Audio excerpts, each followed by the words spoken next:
presidential endorsement, Chris Kobach has a narrow lead over incumbent Jeff Collier in the Kansas governor's primary. Many Republicans fear Kobach's controversial candidacy makes a GOP win harder in November.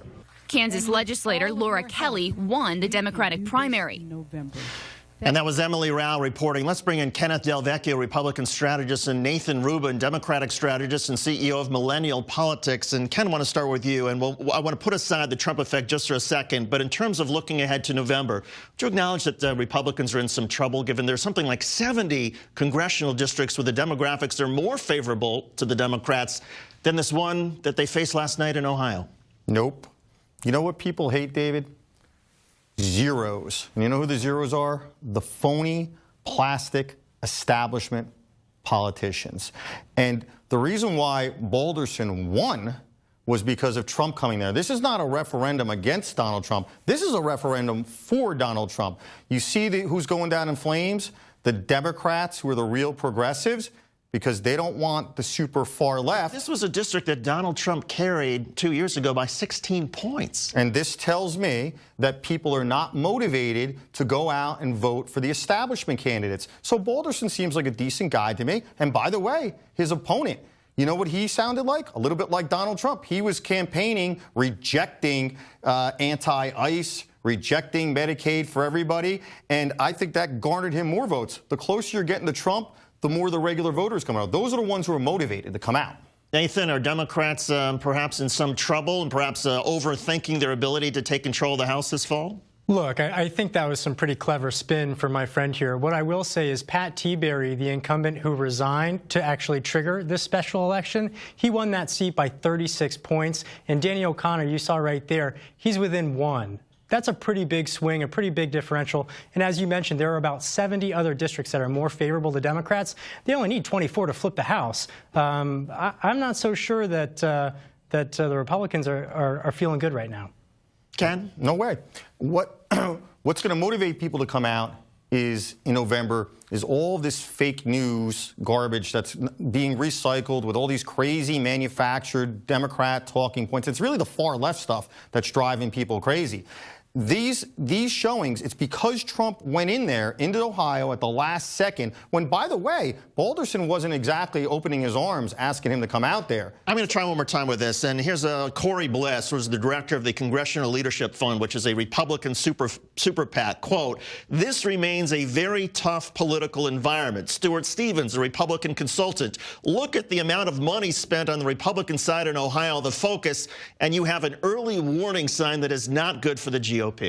Look, if I could jump in there really quickly, the RNC, those other PACs there, they were flooding this district with money. There was national media attention because it was a special election. Come November, those funds, the cavalry's not coming. Those funds are going to go to other districts. This is a simple formula. People like the realness of Donald Trump. Realness. People are not being motivated to come out to vote for these establishments. You're quoting accurately these people, but these are establishment Republicans. Donald Trump is his own brand. Donald Trump is, yes, a Republican, and he's espousing real diehard Republican principles, but he's a regular dude. And that's what people like. That's what's motivating people. And the plastic politicians on the left are not motivating people, and the plastic politicians on the right aren't. O'Connor got those votes because of the fact that he sounded more like Trump. And Nathan, to Ken's point, Donald Trump does have a pretty good record in terms of his candidates doing well in these special elections this year. Sure, I won't deny that. But what I will say is we've seen over the course of these special elections, there's a significant swing towards the Democratic side. There is enthusiasm on the ground. Democrats are organizing like they haven't organized in many years. I guess your hero is Cortez. I think that the love affair with her is turning into a divorce right now because people are realizing that somebody like her... You're talking about the progressive candidate who beat an establishment Democrat in a New York congressional district, and she did have a rough night. Progressives didn't fare so well in the Midwest in these special elections, did they? Well, look, my response to that is she's generally favoring the underdog. And when you favor the underdog, you're going to lose more often than you win. No, you know what's happening with her is there was like this big burst of energy coming out of her. She sounded good with, with nice talk, but she doesn't know what she's talking about. And people are realizing that the progressives largely altogether don't know what they're talking about.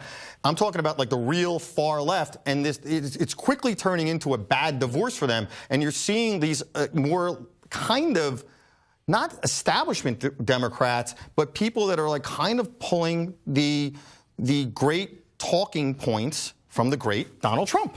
That's just not true, and in fact, that's actually false. What we're Give seeing. me an example of where that's false. So in Missouri, for example, a lot of the focus was on Ohio last night, but when you look at Missouri, people overwhelmingly rejected the referendum on right to work. And what that means is people organized, the labor unions organized. We're seeing a resurgence in the belief of organized labor. And what I will say is the idea that we should invest in our public infrastructure, that healthcare is a human right, that we should invest in public art, maybe even a universal jobs guarantee. I make movies for a living, and we don't need to invest in public art. This nonstop wealth redistribution scheme that started with Barack Obama, that's the kind of thing the only wealth redistribution that we have seen is from the bottom to the top, and that's evidence in the Trump tax reform. Absolutely not. It's taking people that don't work, that don't try to work, giving them free health care, free food stamps, free transportation, free everything. That's what enrages people. People want to see the economy get on track. A lot of people are also enraged by Donald Trump. Real quickly, you think Donald Trump is a plus or a negative for Republicans who are running this fall? Absolutely a plus. As long as he goes out and campaigns for them,